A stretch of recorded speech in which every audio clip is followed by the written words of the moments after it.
ሰላምና ጤና ባላችሁበት ቦታ ሁሉ ይብዛ። ውድና ክቡራት ቤተሰቦቻችን ኦርቶዶክሳውያን እንዴት አላችሁ? እንዴት ቆያችሁ? እንዴት ሰነበታችሁ? ሰላማችሁ ብዝት ይበል።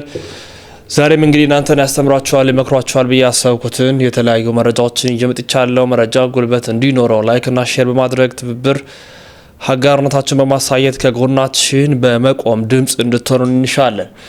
የተወዳችሁ ቤተሰቦቻችን ኦርቶዶክሳውያን አንድ ጉዳይ ነው ወደ እናንተ ያመጣሁት። በጣም በሚያሳዝን ሁኔታ በርዕሰ ሊቃውንት አባታችን በአባ ገብረ ኪዳን ላይ ተሳልቀዋል። ድፍረት የተሞላበትን ነገር ያደረጉ ነው። ሀይባ ያቷል ማን ምን ያመጣል የሚል ይመስላል። እጅግ ልብ ይሰብራል። አባቶቻችንን መዳፈር፣ አባቶቻችንን መሳለቅ፣ በአባቶቻችን መነሳሳት ዛሬ የጀመሩ አይደለም። በተለያየ መልክ መጥተዋል። ከአባ ገብረ ኪዳን እንደውም አስቀድሞ የከበሩ ቅዱስ ላይ እንዲያን ነገሮችን እያደረጉ ተመልክተናል። በአጋዕዝተ ዓለም ቅድስት ሥላሴ በእመቤታችን ወላዲተ ቃል አምላክ ድንግል ማርያም ላይ በገድላት ላይ እንዲሁም ደግሞ አሁን በገዳማውያን አባቶች፣ በመናንያን አባቶች፣ በመነኮሳት አባቶችም ጭምር መጥተዋል። ያሳዝናል፣ ያማል፣ ልብ ይሰብራል። እንደው ምን እንደምንል አናውቅም። እግዚአብሔር በሚያውቀው እንዲያ ነገሮችን እየተመለከትን እንገኛለን። ከእናንተ የሚጠበቀውን ነገር ማድረግ፣ መረጃውን ማዳረስና ሼር ማድረግ ነው ከእናንተ የሚጠበቀው። ስለዚህ ውድና ክቡራት ቤተሰቦቻችን ይህን መረጃ ጉልበት እንዲኖሩ አድርጉልኝ፣ ሼር አድርጉልኝ፣ መረጃውን አጋሩ እያልኩኝ በቀጥታ እንግዲህ ምንድን የተለቀቀው ቪዲዮ ኢዮብ ዘሚካኤል የለቀቀውን ቪዲዮ አስጠፍቶታል። በድጋሚ ነው ቪዲዮ የተጋራ ያለው። ሆነ ብለው የሚሰሩ ስራ፣ ሆነ ብለው የሚያደርጉት ድርጊት በኤአይ የታገዘ ጥላቻ፣ ክፋት፣ በትምህርት ሲሸነፉ፣ በመጽሐፍ ቅዱስ አስተምሮ ሲወድቁ፣ አሁን ደግሞ በሌላ መንገድ በሌላ መልክ በጥፋት መስመር መጥተዋል። ይህንን ቪዲዮ ነው የማጋራላችሁ። ስለዚህ ተከታትለን እንመለሳለን። እንዲህ ብዬ ጀምሬ አላውቅም ቪዲዮ። ዛሬ ግን ለመጀመሪያ ምናልባትም ለመጨረሻ ጊዜ ሊሆን ይችላል እንዲህ ብዬ ልጀምር። ኦርቶዶክሳውያን ሁላችሁ በተቻላችሁ መጠን ለብዙዎች ሼር አድርጉት፣ እስከ መጨረሻውም ስሙት። ይህ እጅግ በጣም አስፈላጊ ቪዲዮ ነው። ይህን ቪዲዮ እንድትመለከቱት ጋብዛችሁና መጨረሻ ላይ ለአባቶቻችን ለኛ ማለት ነው እንዲሁም ደግሞ ለፕሮቴስታንቱ ጥሪ ያቀርባሉ። እንዲሁም ደግሞ የምነግራችሁ አንድ ነገር አለ። በፕሮቴስታንቱ ዘንድ አሁን ላይ ያሉበት ሁኔታ ምን ደረጃ እንደደረሰ ማሳያም ስለሆነ ይህ ቪዲዮ ማለት ነው።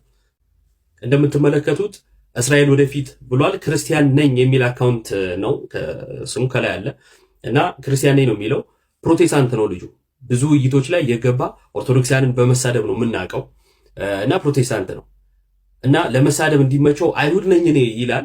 ግን ደግሞ ፕሮቴስታንታዊ ትምህርትን ዲፌንድ ሲያደርግ እናውቀዋለን። ለማንኛውም ተመልከቱ። ጊዮርጊስ ሊቀ ሰማዕታት እዚህ ጋር እንድትገነዘቡት ቪዲዮውን ማሳያችሁ ፕሮሞት እያደረግኩት ምናምን እንደዚህ አይነት ሀሳብ እንዳታነሱ ማለት ነው። አይደለም እኔ ከማሳያችሁ በበለጠ ቪዲዮዎቹ ቫይራል የወጡ ቪዲዮዎችም አሉት። ግን ይህ ትልቅ ማንቂያ ስለሆነ ነው እንድትመለከቱት የማደርገው። የሚፈቀደው 2 ይፈቀዳል። ተመልከቱ። ይህ ቪዲዮ 10,000 ምን አለው ላይክ አለው። 10,000 ሰው ወዶለታል። እንቀጥል። ብንሰርቅም ባንሰርቅም እንኳን ክርስቲያን ሆነ መቤቴ እንኳን ይሄኛው ደግሞ 17,000 ላይክ አለው። 17,000 ሰው ወዶለታል።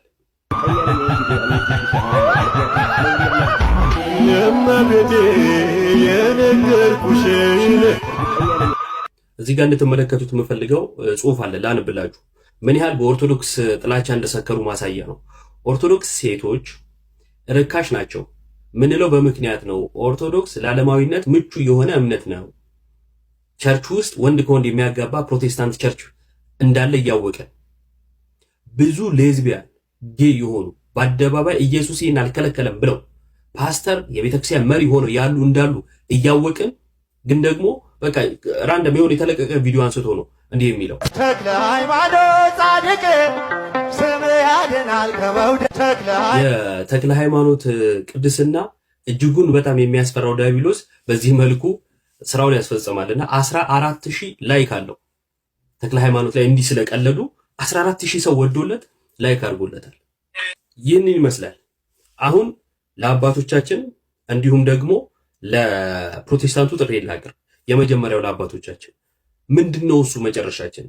ሁሉም እየተነሳ ቤተክርስቲያን ይሳደባል። ሁሉም እየተነሳ ቅዱሳን ይሳደባል። ሁሉም እየተነሳ ጣዖት አምላኪ ናችሁ እያለ ስዕላቶቻችን ይቀዳል። ግን እየተደረገ ያለ ነገር የለም፣ ለውጥ የለም። ጩኸቱ ያለው ሚዲያ ላይ ነው። ጩኸቱ ያለው ምዕመናን ጋር ነው። እውነትም ቅድስት ሥላሴን የምትወድ ከሆነ የዓለሙ ፈጣሪ የምትወድ ከሆነ እውነትም አባቶቻችን እመቤታችን የምትወዷት ከሆነ ይህም እንዳይፈረድባችሁ ይህንንም ቪዲዮ እንዳታሳልፉት። በቅድስት ሥላሴ ስም መጠጥ የሚፈቀደው 2 ረዱን ተበላይ ዘደቀ አልቻል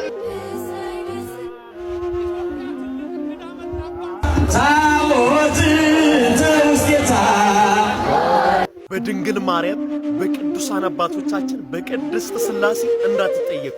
ይኸው ፈረሱ ይኸው ሜዳ ከታች ኮሜንት ላይ ማነው ሜንሽን አደርግላችኋለሁ። ይህንን አካውንት እስራኤል ወደፊት ላይ ይህንን አካውንት ድራሹን ማጥፋት ሪፖርት ማድረግ ካቃታችሁ ይፈረድባችኋል። ሥላሴ እንዳይፈርድባችሁ። መላ ኦርቶዶክሳውያን ይህንን ቪዲዮ ተመልከቱ። ሁላችሁም ባለማተብ በቅድሚያ ኮፒ ሊንክ ሪፖስት እያደረጋችሁ እባካችሁ ተመልከቱ። 2 ይፈቀዳል። 2 በቃ ዩዘርኔሙ ስሙ ይኸው እዚህ ጋር እስራኤል ወደፊት ይላል። ኢየሱስ የሚል ዩዘርኔም የያዘው ሁላችሁም ይሄን አካውንት በወላዲተ አምላክ ይጃችኋለሁ። ይሄን አካውንት እናዘጋው እባካችሁ ኦርቶዶክሳውያን። በቃ አካውንት ማዘጋት ብቻ ነው ያለን አማራጭ። በአንድ ቀን ይዘጋል። እኔ ቅዱስ ነኝ፣ እኔ ንጹህ ነኝ፣ እኔ አልወድቅም አይባልም። እኔ እንደዚህ አይገጥመኝም አይባልም። ትዕቢት ነው። ቅዱስ ጴጥሮስ ሁላችሁ ትክዱኛላችሁ አላቸው ጌታ። እሱ ምን አለ መልሶ? ሌሎች ሊክዱ ይችላሉ፣ እኔ ግን በፍጹም አልክድም አለው። ቅዱስ ቄርሎስ እንዴት ነው እፎ አንቀልቀለ መሰረተ ሃይማኖት፣ አንተ የሃይማኖት አለት ነህ፣ በአንተ ላይ ቤተክርስቲያኔን እሰራታለሁ ብሎት ነበረ። እንዴት የሃይማኖቱ መሰረት ጴጥሮስ እንዴት ወደቀ ይልና ቅዱስ ቄርሎስ አልክድህም ብሎ በመመካቱ ነው። እንዳልክድህ ጠብቀኝ ብሎ ቢሆን ኑሮ አይወድቅም ነበር ይላል። ስለዚህ ወደ ፈተና አታግባን የምንለው እኮ ፈተና ማለት ፈርቶ እግዚአብሔርን የሚክዱበት ቀን ነው ይላሉ አባቶቻችን። እና እግዚአብሔር የሚራራ አይኖች ወደሚመለከቱት ልብ ወደ ተሰበረ ነው። ምስጋና ሲያመሰግኑን ራሱ መቀበል እሱ ከፍተኛ ትዕቢት ነው። በልባችን መቀበል ገብቷችኋል አይደለም? በአፋችን ትውት ለመባል ኧረ እኔ አይገባኝም፣ ኧረ እኔ አይገባኝም ምናምን እንላለን። ውሸት እኮ ነው። ቢሰድቡን ግን ያዙ ሊቀቁኝ ነው የምንለው። ይገባኛል እንደምንል ማስረጃው ሲቆጡን ነካ ሲያደርጉን መንደዳችን ነው። እኔ አይገባኝም እኔ ግን ትነኝ ውሸታችን ነው።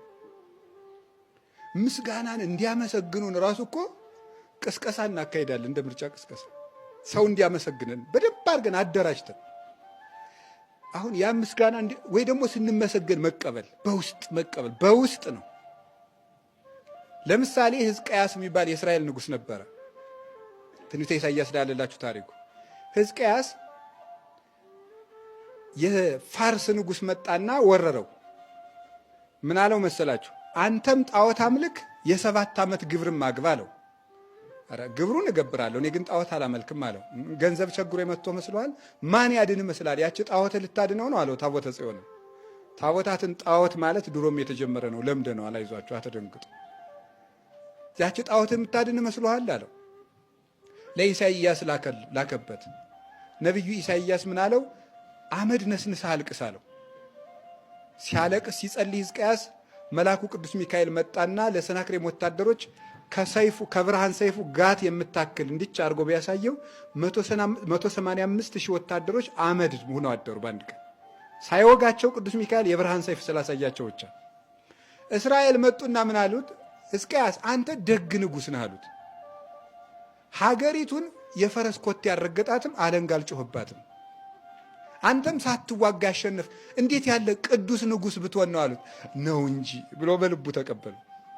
መመልሱ ምንድን ነበር? ኃይል የማን ነው ነበር ማለት የነበረብን? የእግዚአብሔር ነው። ትክክል ናችሁ ስላለ ይላሉ ሊቃውንቱ፣ እንደዚያ ብሎ ያሰበበትን ልቡን ውጋት ይዞት አደረ። እንደዚያ እኔ ነኝ ብሎ በማሰቡ የማያስቀምጥ የማያስቆም ህመም ያዘው። ከዚያ በኋላ አልቅሶ እሪ ብሎ ኢሳይያስ እንደገና ወደ እግዚአብሔር ጸልዮ መጥቶ ከዚያ ውጋት ያዳነው። 15 ዓመትም በእድሜው ያስጨመረለት። ምስጋናን ሲያመሰግኑን ራሱ በውስጥ መደሰት አይገባም። እንዳልሆነ እናውቃለን። አንድ አባት ብሎ ይናገራሉ። አይ ሰዎች አንተን ሲያመሰግኑ አንተ ኃጢአትህን አስብ ይላል። አሁን ለምሳሌ ስትሰጡ አይተው ሰዎች ለጋስ ነህ ብለው ያመሰግኗቸዋል። ግን ሌባም ናቸው። ይቅርታ ስሰርቁ አላየኋቸውም። ያ ሌብነት ማሰብ፣ ለጋስ ነህ ሲሉ ሌብነታችን ትዝ ማለት። ኃጢአትህን አስብ። ሰዎች ጽድቅህን ሲያዩ አንተ ኃጢአትህን ተመልከት። ሰዎች አንተን ሲያመሰግኑ አንተ ፈጣሪህን አመስግን፣ እግዚአብሔርን አመስግን። ይህንን ማድረግ ነው። ትዕቢት ማለት ይሄ ነው። ሰዎችን ደምድሞ መናቅ። መስቀልን ስናከብር ደመራውን መለኮሳችን አይደለም። እሳት ውጡ ተደለወ ለከ እንደተባለለት ለዲያብሎስ የእሳት ደመራ ተዘጋጅቶልሃል ብሎታል ኢሳይያስ። ደመራው መስቀሉ፣ ይሄ እንጨቱ መስቀል ነው። እሳቱ ደግሞ በመስቀሉ ላይ ያለው የክርስቶስ ነበልባል ነው። በዚያ የሚቃጠለው ደግሞ እሳት ውጡ የተባለለት ዲያብሎስ ነው። ስለዚህ ኢሳይያስ እንደተናገረ ለዲያብሎስ ያዘጋጀው ነበልባል የመስቀሉ ኃይል ነው። ደመራ ተዘጋጅቶልሃል አለ ኢሳይያስ። ለማን ነው ያ ደመራው? ለዲያብሎስ ነው። ለዲያብሎስ እሳት ውጡ ነበልባለ እሳት በመስቀሉ ላይ የሚነደው የክርስቶስ ኃይል ነው። እንጨቱ መስቀል ነው። በዚያ ላይ ያለው ክርስቶስ ነው። ይህንን ለማክበር ነው እዚህ የተሰበሰብነው እና በዓሉ ዋጋ የተከፈለበት ነው ወገኖች። ይህን በዓል ስናከብር ለወደፊቱ ምን ማድረግ አለብን? አንድ መታረቅ፣ ሁለት ደግሞ መቁረብ አለብን። የክርስቶስን መከራ ማሰብ ነው። መስቀል የእርቅ እንጂ የጠብ በዓል አይደለም። የ5000 ዘመን ጥል ፈርሶ ቂም ይዞ የመስቀልን በዓል ቢያከብሩት ምንም አይደለም። እንደ እባብ መሆን ነው። እባብ እንኳን ሲመስል እኛ አንመስልም እንዴ? እባብ እኮ ውሃ በጠጣት ሲያምረው መርዙን አስቀምጦ ነው የሚጠጣ። ለምን? ውሃው ጋር ተቀላቅሎ እንዳይገለው ማለት ነው። እኛ ግን ከነቂማችን በዓሉ መስቀል አብርሃ በከዋክብት ነው የሚያበራ እንጂ በድንጋይ ያበራ። ከዋክብት ሰማዕታት ናቸው እነ ቅዱስ ቂርቆስ።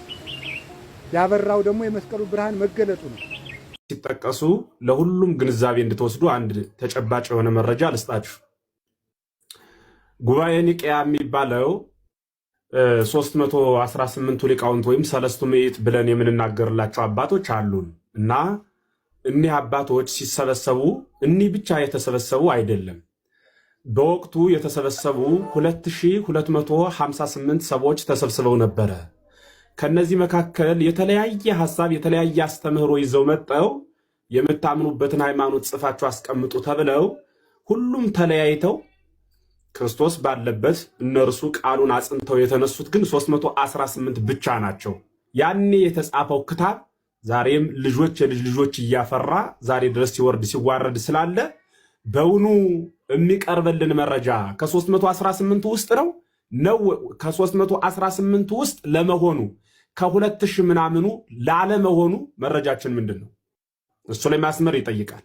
እኛ የምንቀበላቸው አባቶች በቤተ ክርስቲያን ቆጥራ ሰፍራ ሃይማኖተ አበው በሚባል መጽሐፍ ያስቀመጠቻቸው አበው ስላሉ እነሱን መሰረት አድርገን ስናይ ዘኢተወልደ ዳግመ እማይ ወእመንፈስ ቅዱስ የሚለው ዳግመኛ ከውሃና ከመንፈስ ያልተወለደ ይጅክል በወይአ ውስተ መንግስት እግዚአብሔር ተብሎ ዘኢተወልደ ዳግመ እማይ ከውሃ ወእመንፈስ ቅዱስ ከመንፈስ ቅዱስ ተብሎ ሁለቱም በየግል ወርድ የተቀመጠ ነው። ሮም 6ም ሲባል የዋለው ነው። በሌላ ቋንቋም ደግሞ አባቶቻችን ሲጠመቁ መጠመቅ ማለት መነከር መዘፈቅ ነው። በመንፈስ ቅዱስ ክርስቶስ መልበስ ከሆነ ደግሞ መልበስ ተብሎ ነው የሚተረጎመው እንጂ አሁን ሲባል እንደነበረው ይህ የግል አመለካከት የሚመስሉ ሐሳቦች ያሉበት ነው። ዞሮ ዞሮ ከልከኝነት በወጣ ከቦዘን ክርክር ከመላበት መንፈስ ይልቅ በወንድማማችነት ሐሳብ ብንረዳዳ የምናወራው ስለ አንድ ራሳችን ስለሆነው ክርስቶስ ነው። ሰው ደግሞ ራሱ አንድ ከሆነ ሐሳቡም አንድ ነው የሚሆን። ብዙ ራስ ሲኖረው ነው ሰው መግባባት የማይችል። በዚያ ብናልፍ መልካም ነው ማለት እወዳለሁ።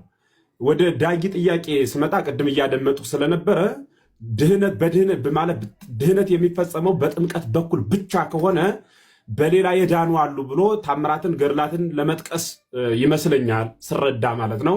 ምክንያቱም እንደዚህ አይነት ነገሮች በአንድ በኩል ብቻ ከሆነ በሌላ በኩል የዳን አለብህሳ አይነት ነገር ይመስለኛል ጥያቄውና ይህ ተአምር ነው። ተአምር ደግሞ አይብራራም፣ አይነገርም። ለምን ካልከኝ ከፈጣሪ ዘንድ ወይም በእርሱ በኩል ሁነን ስናየው ህጋዊ ነው። ምንም በእግዚአብሔር ህገወጥ የሆነ አሰራር የለም በሱ በኩል። በሰው ህሊና ግን መልዕልተ ህግ ነው፣ ከህግ በላይ ነው። ይህን ያህላል ይህን ይመስላል ብሎ ማንም ሊያብራራው አይችልም፣ ማብራራትም አይቻልም፣ ከአቅም በላይ ስለሆነ። ለምሳሌ የበለዓም አህያ አፍ አውጣ ተናገረች ይላል። አህያ ያወራል ወይ ብለን ብንናገር አማርኛ ለምዳ ከበለዓም ጋር ውላ አድራ እንዲሁና ከዚያ በለዓም አስለምዷት ወይ ደግሞ እሱ የሚናገረውን ቋንቋ ተናገረች አትሉኝም መቼም። እንዴት ተናገረች ካልከኝ ከህግ በላይ ነው። ይሄም ፍጡር እንዲህ ስለሆነ ብሎ ሊተረጉመው የሚችል ጉዳይ አይደለም። ለምሳሌ አሁን በመጽሐፍ ቅዱስ መረጃ ላንጣና በለዓምን ባለበት አስቀምጡልኝና አንድ መጽሐፍ ቅዱሳዊ መረጃ ልስጣችሁ። ፈያታዊ ዘይማን አንተ ተቀድሞ ለአዳም በወያ ውስጥ ገነት ገነትን ቀድሞ በመግባት አንተ ከአዳም ትቀድማለህ ተብሎ ተነግሮለታል። ሳይጠመቅ ድኗል። መልዕልተ ህግ ነው። ጥምቀት የሆነለት ምኑ ነው? ጥምቀት የሆነለት ምኑ ነው? በአንጻሩ ወደ ክርስቶስ መንግስት ለመግባት ሁሉም የሚጠመቅ ከሆነ በሲኦል የነበሩት በጠቅላላ ገነት ገብተዋል። በክርስቶስ ደም ገነት ሲገቡ የተጠመቁት መቼ ነው? ይህ መልዕልተ ህግ ነው። የማነ እድየ መጣውክዎሙ ወኮነቶሙ ጥምቀተ ይላሉ አበው። ቀኝ እጁን አሳያቸው እርሷም ጥምቀት ሆነቻቸው ብሎ ይናገራል ማለት ነው። ስለዚህ ምን ማለት ነው? እግዚአብሔር በህግም ያለ ህግም ያድናል። ህግ ማለት ግን የማን ህግ ነው? ህግ ማለት የማን ህግ ነው? በእግዚአብሔር ሁሉም ህጋዊ ነው ብያቸዋለሁ። ከኛ አንጻር ግን ከህግ ውጭም በህግም በሚመስል መልዕልተ ህግ በሆነ መስመር እግዚአብሔር ያድናል ማለት ነው። በአንጻሩ ደግሞ ኢትዮጵያውን ጃንደረባ ስታዩት ደግሞ ከውሃ እንዳልጠመቅ ማን ይከለከለኛል አለ። እንደ ፈያታዊ ዘይማን ዝም ብዬ በቃ አምኛለሁ በቃ መንግስተ ሰማያት እገባለሁ ያላለ ለምንድን ነው? ለምን ከተባለ ለህጋውያን ህግ ተሰርቷል። ከህግ ውጭ ለሆኑት ደግሞ እግዚአብሔር ለምሳሌ ጾም ስገድ ይላል። አሁን አዳም ዘወዝን ሰሚ ያለ ይስማኤል አልተውት እሱን ሁሉና ጆሮ ያለው መስማትን ይስማ ይላል። ያ ማለት ጆሮ የሌለው ሰውስ? ይህን ደግሞ እግዚአብሔር ያለ ህግ ያድነዋል። ህጋውያን ለምን ሆን ህግ ይሰጠናል። ህጋውያን ሆነው በህጉ ስገድ ለሚል ሰው ጉልበት ከሌለው እግር የሌለው ስገድ አይባልም። እግር የሌለው ሰው ስገድ የሚሉት ምኑን ነው? እግዚአብሔር ይህንን ያለ ህግ ያድነዋል። ህግ በቃ በዚህ መስመር ካልመጣህ ብቻ ብሎ ገደብ ሰጥቶ አይናገርም ማለት ነው። ስለዚህ እግዚአብሔር በህግም ያለ ህግም የሚያድን በህግም ያለ ህግም የሚመራ ነው። በማን ህግ? ለሰው በሰጠው ህግ ማለት ነው። በእርሱ ግን ሁሉም በእርሱ ያለ ነው ማለት ነው። ስለዚህ መጽሐፍ ቅዱስ ለምሳሌ ወይን የሚሰራው በእስራኤል ቋንቋ እንደምታውቁት በጣም ብዙ አይነት ፕሮሰስ ተደርጎበት ተቀብሮ ምናምን ነው አይደል? ወይን የሚዘጋጀው እንደዛ ነው የምታውቁ ሰዎች ማለት ነው። ጌታ ግን እንደዚያ ሳያደርግ ወይን አዘጋጀ። አሁን ይሄ ምንድን ነው? ምን ማለት አሁን ወይን አንጡ ብሎ እዚያ ሰርግ ቤት ሄዶ ሲጠምቅ ሰንብቶ ነው ጌታ? አይደለም። ግን ምን አዘጋጀ? ወይን አዘጋጀ። ይህ ምንድን ነው ሲባል መልዕልተ ህግ ነው። መልዕልተ ህግ ማለት በአማርኛ ከህግ በላይ ህሊናት ድኩማነ ህሊና የሆንን እኛ ከእግዚአብሔር አንጻር ማለት ነው። እንዲህ ነህ እንዲያ ነህ ብለን ልንናገረው አንችልም። ለምሳሌ እሱ ያጸደቀው ማን ይኮንናል ብሏል። በቃ አጸደቀ ብድግ አድርጎ ይህን አጽድቅ ያለው ካለ እግዚአብሔር አይ ለምንድን ነው ሰው ያጸደቀው ብሎ የሚጠይቀው ሰው አለ? ፍርድ ቤት አናቆመውም፣ አንከሰውም፣ አንጠይቀውም። በተአምር እንደተነገረ ተአምር እኮ ነው። ተአምር በነገራችን ላይ እንዲሁ እንድንግባባ ነው ትንሽ ማወራ እንጂ ተአምር ምንድን ነው ታልከኝ ተአምር ነው ብዬ መልስልሃለሁ። ተአምር ማለት ምን ማለት ነው ካልከኝ የማይነገር ነገር ግን የሚደነቅ ማለት ነው። ይትነገር አላ ይትነከር አንዳንዶች አባቴ የሞተበትን መስቀል እንዴት ትስማለህ እንዲያ የሚል ሐሳብ አላቸው። የሞተው የተገደለው ከመንገድ ተጠርቆ የተባረረው በመስቀል የተዋረደው ያፈረው የተሸማቀቀው የተጎሳቆለው የተመረረው ዲያብሎስ መሆኑን ግን አያውቁት። ኦርቶዶክሳዊነት በዚህ በመስቀል ሞት በኩል ዲያብሎስ እንደተዋረደ ለዚህ ነው አባ ጊዮርጊስ ዘጋስጫ የመስቀል ማማተብ ለሰይጣን ይመራል ብሎ የተናገረው። ለዚህ ነው ለጣቶቻችን ሰልፍ አስተምሮ ስናማትብ እንኳን ዲያብሎስ የሚያፍረው። ወንጀለኞች የሞቱበትን የተቀጡበትን ደማቸው የፈሰሰበትን ቦታ ስናይ ዝግንንና ስቅጥጥ እንደሚለ ዲያብሎስም የተቀጣበትን መስቀል ሲያይ በጣም ይዘገንነዋል ይላል። ለዚህ ነው ማንም ሊራቀቅበት በማይችል ደረጃ ኦርቶዶክሳዊነት የተለየ ኖረን የማንጨርሰው። ደግሞ በዚህ ብቻ አይደለም፣ በሚመጣው ህይወት ደግሞ የምንመሰጥበት። አጠገቡ ሆነን የሚርበን እግዚአብሔር በሚገባ የምትገልጥልን ሃይማኖት ነው። ምን ይባላል አሁን እንደዚህ አይነት ነገር የሚሰሩ ሰዎች ውድቀት ነው ማለት የነሱ የመጨረሻ ዝቅጠት ላይ ስለደረሱ ነው ያደረጉ ያሉት። በትምህርት ስለተረቱ ስለተሸነፉ እጅ ስለሰጡ ካፈርኩ አይመልሰኝ እንቅስቃሴን ያደረገ የሚገኙት። ለእንደነዚህ አይነት ሰዎች ዞር ብለንም አንመለከትም፣ ጊዜም አንሰጥም፣ ትኩረትም አንሰጥም። በነገራችን ላይ መረጃውን አዳርሶ ወንድማችን መብራቱ ነኝ። ያሮስን ምርጫችሁ ስለምታደርጉ እጅግ አድርጌ አመሰግናለሁ።